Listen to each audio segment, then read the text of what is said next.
DSC preparation కి మిగిలిన తక్కువ సమయాన్ని డిఎస్సి 2024 యాప్ లేదా డిఎస్సి 2024.com తో జాబ్ ని సాధించండి. సో రావు రమేష్ గారు, మిమ్మల్ని పలకరించడం కూడా మాకు చాలా హ్యాపీ. చాలా తక్కువగా ఇంటర్వ్యూస్ కనిపిస్తూ ఉంటారు. దాంట్లో నేను కూడా పార్ట్ అవ్వడం, మీతో మాట్లాడడం చాలా సంతోషం. సార్, మీ దగ్గర నుంచి ఇట్లాంటి సీతమ్మ వాకిట్లో ఇట్లా ఫ్యామిలీ ఎంటర్టైనర్స్ చాలా చూసాం. సో మరి ఇది ఎట్లా డిఫరెంట్గా ఉంటుంది? మీరు అన్నట్టు ఆ టైప్లో కొన్ని రోజులుగా అలాంటి డైలాగ్స్ తోటి అలాంటి క్యారెక్టరైజేషన్స్ లేవు. వేగేశ్న సతీష్ గారు ఈ సినిమాలో రాసిన డైలాగ్స్ ఆస్వాదించి చెప్పారంటే ఎంత వాచిపోయినట్టు అయిపోయింది. నాకైతే ఎంత మిస్ అయిపోతున్నాం. ఇలాంటి డైలాగ్స్ లేవు ఇప్పుడు. ఇందాక ఆయన చెప్పినట్టు సినిమా మారుతుంది. అలాంటి అద్భుతమైన డైలాగ్స్ డెప్త్ ఉన్నవి చాలా ఎంటర్టైనింగ్గా రాశారు. జరిగిన షూటింగ్ మేమేదో ఫ్యామిలీలాగా చేసాం ఆనందంగా, అంటే ఆడియన్స్ రావాలి కానీ అంత ఆనందంగా జరిపింది. సీన్స్ అంత డెప్త్గా చాలా బాగుంటాయి. చాలా నరేష్ గారిది కానీ చాలా క్యారెక్టర్స్. ఈ అమ్మాయి నా కూతురు క్యారెక్టర్ సంపద తెలుగు మాట్లాడి ఎంత బాగా మాట్లాడిందో తన పర్ఫార్మెన్స్ కానీ, ముఖ్యంగా నారాయణ నితిన్ చాలా బాగా చేశాడు ఆయన సినిమాలో. నేను అప్పుడే అనుకున్నాను మంచి సక్సెస్లు ఉంటాయి. ఆయనకి ఇది ఉంది హీరోగా, ఆయనకి వరుసగా ఆయనకి హిట్లు పడుతూనే ఉన్నాయి.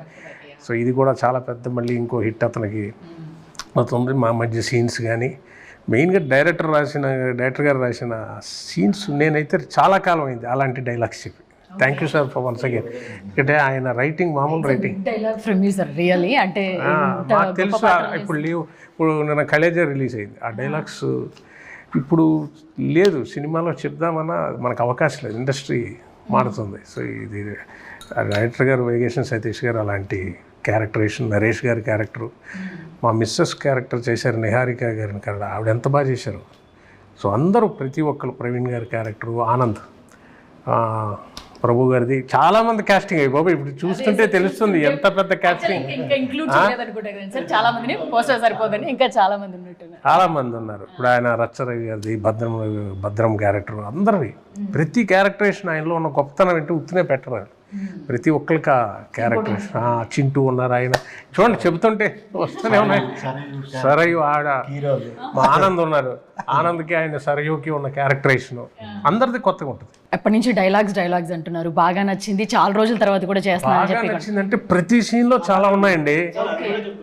సీనియారిటీ చూసేది, సీనియారిటీ అంటే కపిల్ దేవ్ సీనియర్ కదా అని ఇప్పుడు క్రికెట్ టీమ్ ఆడించలేం కదా.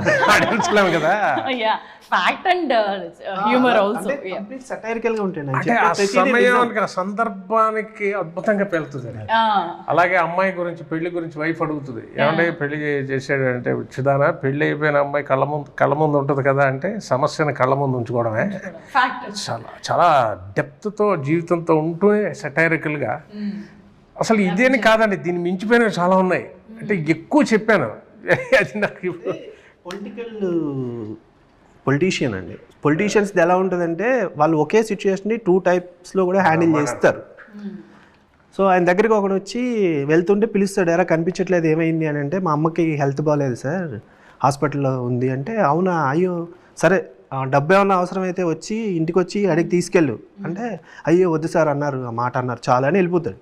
జస్ట్ అతను అలా వెళ్తాడు, ఇంకొకటి పరిగెత్తుకుంటే ఈయన దగ్గరికి వస్తాడు, సార్ మీ గురించి వస్తున్నాను. ఏంట్రా?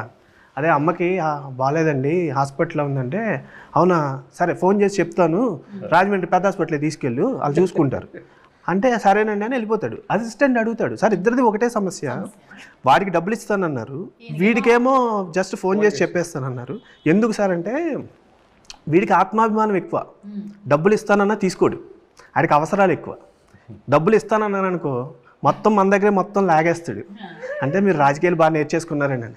అలాంటివి చదవకపోతే జనం మనల్ని దేకించేస్తారు. అంటే ఒక క్యారెక్టరైజేషను, ఆయన అందాకన్నారు బాగా రాశారు అని, ఒక ఆర్టిస్ట్ ఈ క్యారెక్టర్ చేస్తున్నారు అన్నప్పుడు, అది ఆయన నోట్లోంచి ఇలాంటి డైలాగ్స్ వస్తే బాగుంటుంది అన్నప్పుడే ఏ రైటర్ కన్నా పెన్న కదులుతుంది. ఎందుకంటే నాకు ఇందులో ఆయన ఇందాక చెప్పినట్టు ఒక హైలైట్ ఏంటంటే, రావు గోపాలరావు గారు అంటే మేము కాలేజీలో చదువుతున్నప్పుడు పిచ్చి. యమగోళ డైలాగ్స్ అవ్వచ్చండి, ముత్యాలు, ఆయన టైమింగ్ వేరు, ఆయన టైమింగ్ ఈయనకు ఉంది. నా అదృష్టం ఏంటంటే వీళ్ళిద్దరిని ఒకే స్క్రీన్లో చూపించే అవకాశం లేదు, కానీ నేను ఒక సీన్ అలా డిజైన్ చేసుకుని వీళ్ళిద్దరూ ఒకే సీన్లో ఉంటారు. ఆయన టీవీలో ఉంటారు, ఈయనేమో ఆ టీవీ చూస్తూ మధ్యలో సమస్య జరుగుతుంటుంది, మధ్యలో సమస్య జరుగుతుంది. కనెక్ట్ అవుతుంది. ఏమి రాసి మీకు కూడా కొంచెం బాగుండిందా moment, that moment? Surprise moment అండి. యా, ప్లస్ ఆయన కనెక్ట్ చేసిన, అదే నేను చెప్పాను, చేస్తుంటే కనెక్ట్ చేసిన విధానం అది సిచ్యువేషనల్గా ఉంటుంది. రాయాలని రాసినట్టు ఉండదు సీను, కోరుండి ఒక డైలాగ్ కోసం సీన్ రాయరు ఆయన. ఆ సిచ్యువేషన్ ఇమిడియట్గా రాయడం అది చాలా మెచ్యూరిటీ నా ఫీలింగ్. ఇప్పుడు అది చెప్పాలంటే అది చూస్తే ఆశ్చర్యించచ్చు. యమగోళ్ళలో కూతురు సమస్య జరుగుతుంటుంది, కోసం అంతగానే కదా పతివ్రత క్వాలిఫికేషన్స్కి ఏమి ఇది నాన్నగారిది అక్కడ జరుగుతుంటుంది, ఇక్కడ ఇదే మ్యాటర్ ఇక్కడ చెప్పి ఏనా అది నా హానర్ అనమాట నాన్నగారితో. కౌంటర్ డైలాగ్ చూడండి, ఒకప్పుడు రావు గోపాలరావు అబ్బాయి ఏంటా ఏం చేస్తావు నువ్వు అంటే ఇంటిలో పారిపోయాడు ఎవరైనా వస్తే భయానికి. సీతం వాకిట్లో ఉంటుంది అది, ఎలా ఏం చేస్తున్నావు అంటే ప్రతి వాళ్ళకి వస్తుంది ఆ సమస్య. ఏం చేస్తున్నావు అని అడుగుతారు ఫస్ట్. ఏం చేస్తున్నావు అంటే ప్రతి వాడికి ఒక గ్యాప్ ఉంటుంది ఒక పీరియడ్లో, చెప్పలేము అది. అందులో ఈ ఫీల్డ్లో సక్సెస్ అయితే కానీ జనం చెప్పాలి, సార్ ఈ క్యారెక్టర్ బాగుంది సార్ అని. నన్ను చూసారా సినిమాలో మనం చెప్పుకుంటున్నాం అంటే ఎక్కడ అందులో ఉన్నావా అంటే మనం ఇంకా ఇందులో రిజిస్టర్ అవ్వలేదు, 20 ఏళ్ళైనా 30 ఏళ్ళైనా. వాళ్ళు చెప్పేది వాళ్ళు ఇచ్చే గౌరవం ఇస్తేనే ఇండస్ట్రీలో మనం ఉన్నట్టు.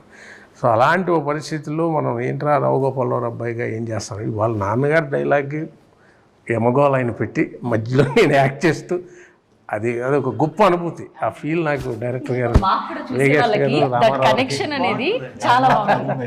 సిచ్యువేషన్ సేమే. అది ఆయన ఎప్పుడో యమగోల్లో 79, 78లో చేసిన సినిమా, దాన్ని మేము దీనికి ఇప్పటికి కనెక్ట్ చేసాం. Situation same. హీరోయిన్ ఒక అబ్బాయిని ప్రేమించింది, పెళ్లి ఫాదర్కి ఇష్టం లేదు.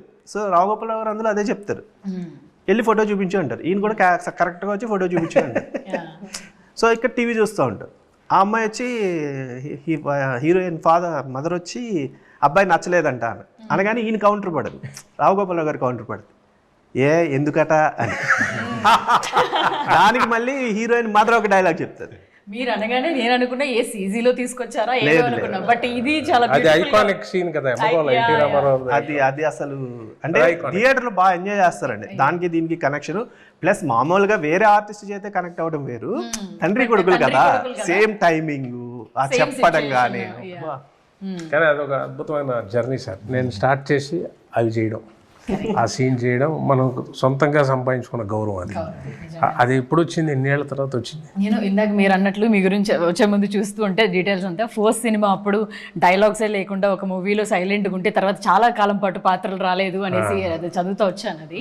సో అక్కడి నుంచి ఈ జర్నీ ఇన్ని 100 పాత్రలు చేసుకుంటా రావడం, ఒక ఐకానిక్ పర్సనాలిటీగా తెలుగు ఇండస్ట్రీలో నిలబడడం అనేది నిజంగా డైరెక్టర్స్ ఇచ్చారు అప్పుడు వాళ్ళ అలాంటి రైటింగ్ అప్పుడు జరిగింది. ఇప్పుడు వేరే ఆయన అన్నట్టు చాలా మారింది కదా సార్, అలా మారిపోయింది.